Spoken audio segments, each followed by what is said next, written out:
아멘. 우리 시간 함께 살펴보실 말씀은 마태복음 26장 17절에서 30절까지의 말씀입니다. 마태복음 26장 17절에서 30절까지 저와 여러분들이 한 절씩 교독해서 읽도록 하겠습니다. 무교절의 첫날에 제자들이 예수께 나와서 이르되 유월절 음식 잡수실 것을 우리가 어디서 준비하기를 원하시나이까?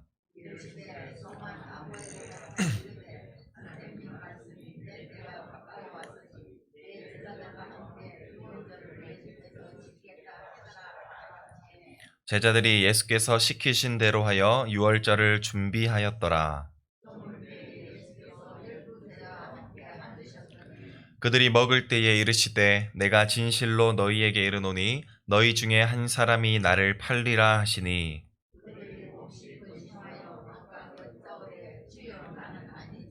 대답하여 이르시되 나와 함께 그릇에 손을 넣는 그가 나를 팔리라.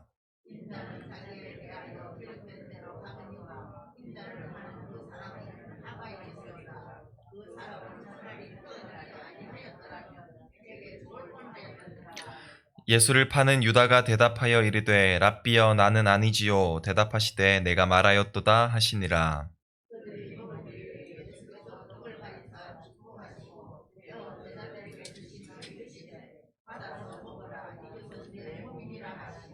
또 잔을 가지사 감사 기도하시고 그들에게 주시며 이르시되 너희가 다 이것을 마시라.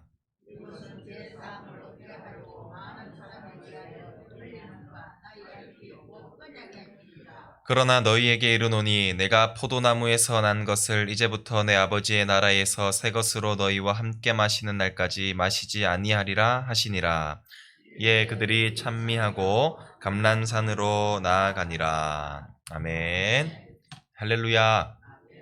오늘도 하루의 첫 시간을 또 기꺼이 하나님께 드리러 나오신 우리 모든 성도님들 가운데 또 말씀에 깨닫는 은혜가 있게 하시고, 특별히 나를 위해서 십자가에 달려 대속하여 주신 그 예수님의 그 은혜가 또 차고 넘치시는 그런 하루를 살아갈 수 있기를 간절히 소원합니다. 오늘 본문이 배경에 되는 날짜는 바로 이 무교절 첫째 날이라고 말하고 있습니다. 이 무교절 첫째 날은 유월절 만찬을 먹는 니산월 14일 저녁부터 시작하여서 15일 해지기 전까지의 그 시간을 이 무교절 첫날이라고 말을 하고 있습니다. 따라서 오늘 읽었던 본문인 이 17절에서도 기록되어 있듯이 제자들은 유월절을 참여하기 위한 준비를 하고자 하였습니다. 여기서 유월절의 준비의 핵심은 바로 어린 양을 희생제물로 잡는 것이었습니다. 왜냐하면 이 유월절은 출애굽기에서 기원된 절기였는데 10번째 재앙을 피하기 위해서는 문설주에 어린 양을 잡아 그 피를 발라 두어야만 했습니다. 그러면 문설주에 발린 이 어린 양의 피를 보고 주의 사자가 그 집을 그냥 지나침으로써 그들의 장자가 구원받게 되는 것이었죠. 유월절은 이 구원의 사건을 기억하는 절기로서 바로 이 구원의 핵심이 되었던 이 어린 양을 희생제물로 잡아 그 구원에 동참하는 절기가 바로 유월절이었던 것입니다.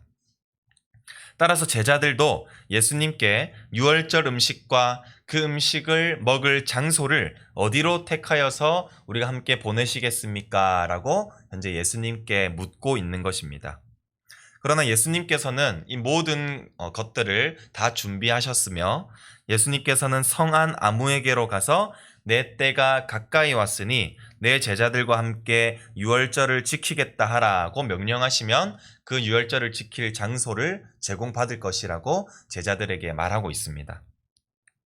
이 마태복음에서는 이 아무에게로 가라는 다소 막연해 보이는 예수님의 명령이 마가복음 14장 13절에서는 조금 더 자세하게 드러나고 있는데요. 그 아무에게는 바로 물 한 동이를 지고 가는 사람을 의미합니다. 이것은 예수님께서 미리 그에게 또 준비를 시키신 것으로 볼 수가 있는데, 그리고 그 남자에게 보내는 신호는 바로 내 때가 가까이 왔으니입니다. 이 대목으로 보아서 예수님께서는 이미 자신의 죽음의 시기를 인지하고 있었다고 볼 수가 있습니다. 따라서 제자들은 예수님께서 시키신 대로 그 물 한 동이를 들고 있는 사람에게로 가서 내 때가 가까이 왔으니 내 집에서 유월절을 지키겠다고 말을 하였고, 이에 따라 그 사람은 이 제자들을 자신의 집으로 끌고 가서 또 양을 잡고 여러 가지 음식을 준비하는 등 이 유월절을 준비하도록 도왔습니다. 제자들은 그때가 예수님의 죽음의 때인지도 모른 채 예수님의 명령에 순종하였으며, 이렇게 예수님께서는 자신의 영광스러우면서도 비극적인 그 십자가 죽음의 사명을 완수하시기 위해서 한 발자국 한 발자국 걸어 나가고 계셨습니다. 그리고 사건은 날이 저무는 시간으로 전환이 됩니다. 왜냐하면 유대인들의 하루는 우리와 같이 아침부터 시작되는 것이 아니라 이 저녁부터 시작이 되었으며, 따라서 유월절이 시작되는 이 해가 지기 전까지는 이 유월절 만찬을 먹지 못하였기 때문입니다. 그리고 날이 저물자 예수님께서는 제자들과 함께 앉으심으로써 이제 만찬을 드시려고 하십니다. 그런데 여기서 살펴보고 넘어가야 할 것은, 당시 이 유월절의 만찬은 일반적으로 가족과 함께 보내는 것이 맞습니다. 그러나 예수님께서는 가족들과 함께 보내지 아니하시고 12 제자들과 함께 보내시겠다고 말씀하시는 것이죠. 이것은 이미 마태복음 12장에서 다루었지만, 예수님의 가족은 혈육이 아니라 하나님의 뜻 안에 거하는 자들이 바로 내 형제요 내 자매라고 말씀하셨습니다. 따라서 현재 하나님의 뜻 안에서 예수님의 가르침을 따라다니는 이 12 제자들은 예수님의 가족으로 여겨진 것이며, 이에 따라서 예수님과 함께 제자들은 유월절 만찬에 참여했던 것입니다. 그리고 이 기쁨과 축제의 유월절 만찬이 시작될 때에 다소 싸늘하게 만드는 한마디를 건네십니다. 너희 중에 한 사람이 나를 팔리라. 우리는 그 한 사람이 누구인지 알고 있습니다. 왜냐하면 우리가 어제 살펴본 대로 유다가 이 노예 한 사람의 몸값에 불과한 이 은 30으로 받고 예수님을 팔아버렸던 그 사건을 우리는 이미 다루었기 때문입니다. 하지만 그 사실을 아무도 알지 못하는 그 제자들 앞에서 이러한 말씀은 아주 제자들을 놀라게 하기에 충분했던 것입니다. 그래서 당황하면서 즉각적인 부정으로 한 명씩 돌아가면서 주여 나는 아니지요? 라고 묻습니다. 이에 예수님께서는 그릇에 함께 손을 넣는 자가 나를 넘길 것이라고 말씀하십니다. 당시 이 공용 그릇에 손을 넣어서 집어먹는 이 유월절 의식으로서 그 그릇 안에는 이 무화과 또 사과, 아몬드와 같은 음식이 있었습니다. 따라서 음식을 먹으려면 12 제자 모두가 그 그릇 안에 손을 넣어야만 했습니다. 따라서 제자들은 모든 제자들이 해당되었기 때문에 놀라면서 이렇게 즉각적으로 부정했던 것입니다. 지금 예수님께서 이렇게 말하시는 요점은 예수를 파는 배신자가 멀리 있는 것이 아니라 예수님의 가까운 친구였으며 제자들의 그 가까운 동료로서 그릇까지도 함께 사용하고 있는 그러한 친밀한 사이라는 것으로 배신이 멀리 있지 않고 가까이서 일어난다는 것을 보여주려 하셨던 것입니다. 뿐만 아니라 자신의 죽음이 이 유다로 인해서 죽음이 발생하게 되는 그러한 정치적인 모략의 결과가 아니라 바로 성경의 성취에 따라 자신이 죽을 것이라는 것을 또한 말하시고자 이렇게 말씀하신 것입니다. 우리 24절을 한번 같이 읽어보도록 하겠습니다. 인자는 자기에 대하여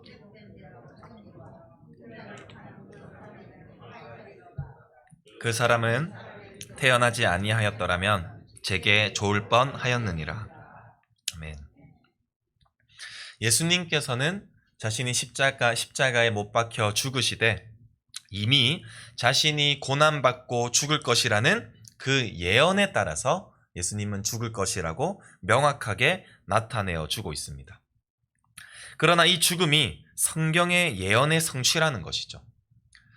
비록 인자가 예언에 따라서 희생되어야 하는 것이 또 필연적인 일이라고 해도, 하지만 그것 때문에 예수님의 배신이 범죄가 용서되거나 감면될 수는 없다고 말씀하십니다. 따라서 예수님께서는 다른 사람들을 실족하게 하는 사람들에게 내려질 그 화보다도, 혹은 예수님을 영접하지 않는 죄로서 하나님의 심판에 직면하여서 끔찍한 심판을 받게 될 것보다도 더 심각한, 차라리 태어나지 않는 것이 더 좋았으리라 라는 이러한 말씀을 하시면서 유다의 배교와 배신에 따른 그 예언된 형벌이 기다리고 있으리라고 말씀하십니다. 그러나 유다는 이를 인지하지 못하고 오히려 뻔뻔하게 랍비여, 나는 아니지요 라고 말하면서 그의 어리석음과 무지함을 나타내고 있는 것을 우리는 살펴볼 수 있습니다. 그리고 예수님께서는 제자들과 이 마지막 만찬을 나누십니다. 그리고 떡을 떼어서 제자들에게 나누어 주시면서 이렇게 말씀하시죠. 우리 26절을 한번 같이 읽어보도록 하겠습니다. 그들이 먹을 때에 예수께서 떡을 가지사 축복하시고 떼어 제자들에게 주시며 이르시되 받아서 먹으라, 이것은 내 몸이니라 하시고. 원래 유월절에 떡을 떼는 의식은 일반적으로 그 집의 가장이 침묵 속에 일어서서 떡을 축복하고 단지 침묵함으로써 아무 말도 하지 않고 이게 떡을 떼어 나누어 주는 것이 일반적인 이 유월절의 이 풍습의 모습입니다. 그러나 예수님께서는 이러한 풍습을 깨트리시고 이 떡을 떼는 행위를 자신의 임박한 죽음에 비추어서 설명하고 있습니다. 예수님이 떡을 떼는 행위는 바로 자신의 죽음을 상징하는 것이며 예루살렘에서 죽으실 것이라는 그 예언이 성취될 것임을 분명하게 이 행위를 통해서 말씀하고 계십니다. 그리고 예수님께서는 이 죽음의 상징이 되는 떡을 너희가 먹으라고 말씀하시면서 자신의 죽음이 그들에게 유익을 가져올 것이라고 또 말씀하여 주시죠. 유월절 양을 먹는 것이 바로 애굽에서 백성들을 구원하신 그 구원 역사가 자신들에게도 동일하게 임할 것을 기대하면서 이 유월절에 그 양고기를 먹었던 것 같이 떡을 먹는 것은 예수님께서 십자가에 달리심으로 이루어 주시는 이 대속적인 죽음의 유익이 현재 식탁에 모여있는 그 제자들에게도 전달될 것이라는 것을 의미하고 계시는 것입니다. 그리고 이와 비슷한 문맥으로 이제 잔에 포도주를 따르시고 그 잔을 감사기도 하신 이후에 나누어 주시면서 또 이렇게 말씀하시죠. 우리 28절을 한번 같이 읽어보겠습니다. 이것은 죄사함을 얻게 하려고 많은 사람을 위하여 흘리는 바 나의 피 곧 언약의 피니라. 아멘. 예수님께서는 이 포도주를 피라고 언급하시면서 떡에 이어서 또 하나의 상징을 덧붙이고 계시는 것입니다. 이제껏 유월절에서는 양의 피가 구원의 요소가 되겠지만 이제는, 앞으로는 예수님께서 십자가에 달려서 흘리시는 그 피가 바로 백성들의 구원이 될 것이라는 것이죠. 특히 이 언약의 피라고 말씀하시는 것은 출애굽기 24장 8절에 나타난 이 언약의 피와 연결되는 것입니다. 모세가 짐승의 피를 백성들에게 뿌려 하나님과 이스라엘 백성들 그 언약에 인을 쳤다면 이제는 예수님의 피로 말미암아 하나님과 언약을 맺는 도구로서 사용되게 될 것이라는 것을 의미하는 것입니다. 사랑하는 성도 여러분, 우리 예수님께서는 백성들의 죄를 용서하시기 위해서 유월절의 어린 양이 되어주셨고 그 희생으로 말미암아 우리의 죄를 대속하여 주셨습니다. 이에 따라서 교회가 예수님의 만찬에 참여함으로써 성찬을 행할 때에 우리 그리스도인들은 종말론적인 완성을 바라보게 되는 것입니다. 그리고 이 완성의 때를 위하여서 이 세상 속에서 우리는 하나님 나라를 소망하며 기쁨으로 살아갈 수 있게 되는 것이죠. 우리는 매년 이 헌법에 따르면 1년에 2차례씩 성찬에 참여함으로써 나를 위하여 십자가에 달리신 예수 그리스도의 속죄를 이 떡과 포도주를 마시면서 기억하고 있습니다. 예수님께서 떡과 포도주를 제자들에게 주시며 그 예수님의 희생의 유익을 제공하셨던 것처럼 우리도 성찬에 참여함으로써 실제로 예수님께서 완성하신 그 구원의 유익을 우리도 실제로 제공받고 있다는 것을 우리가 믿어야만 할 것입니다. 따라서 성찬은 단순히 1년에 2차례 행해지는 단순한 하나의 종교적인 의식으로 여겨져서는 안 되며 우리의 죄를 용서하시기 위해 십자가에 대신 달려 죽으신 그 예수님의 크신 은혜에 우리가 감사함으로써 그리스도와 연합되는 삶을 살아가야 할 줄을 믿습니다. 사랑하는 성도 여러분, 우리는 하나님 나라를 바라보며 완성될 그 구속을 향해 걸어가고 있는 성도라는 사실을 기억하시길 바랍니다.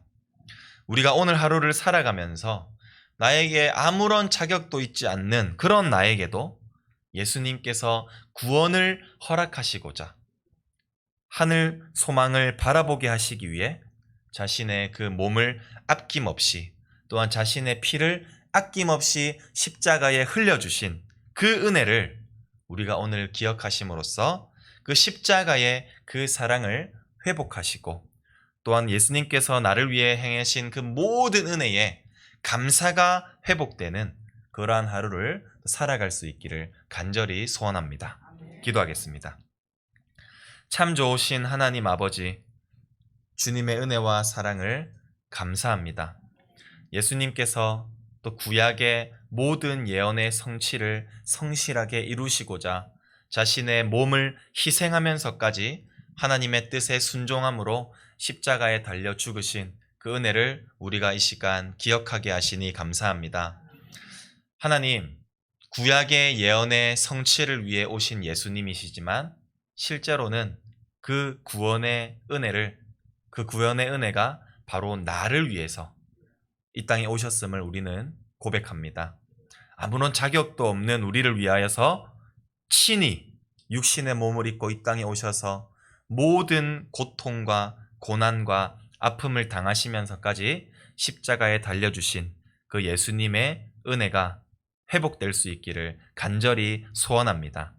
하나님, 우리도 하늘 백성의 또 예수 그리스도의 형제요 자매로서 우리도 성찬에 참여하게 하시고 그 구원의 유익을 우리도 바라보며 또 살아갈 수 있는 그 은혜를 제공하여 주시니 감사합니다.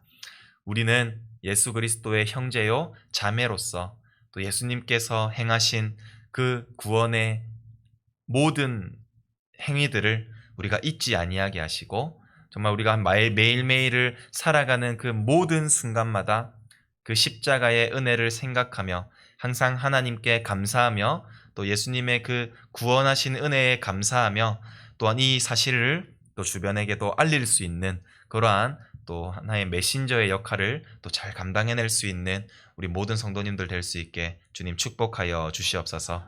주님께 감사드리옵고 지금도 살아계시는 우리 구주 예수 그리스도의 이름으로 간절히 기도드립니다. 아멘.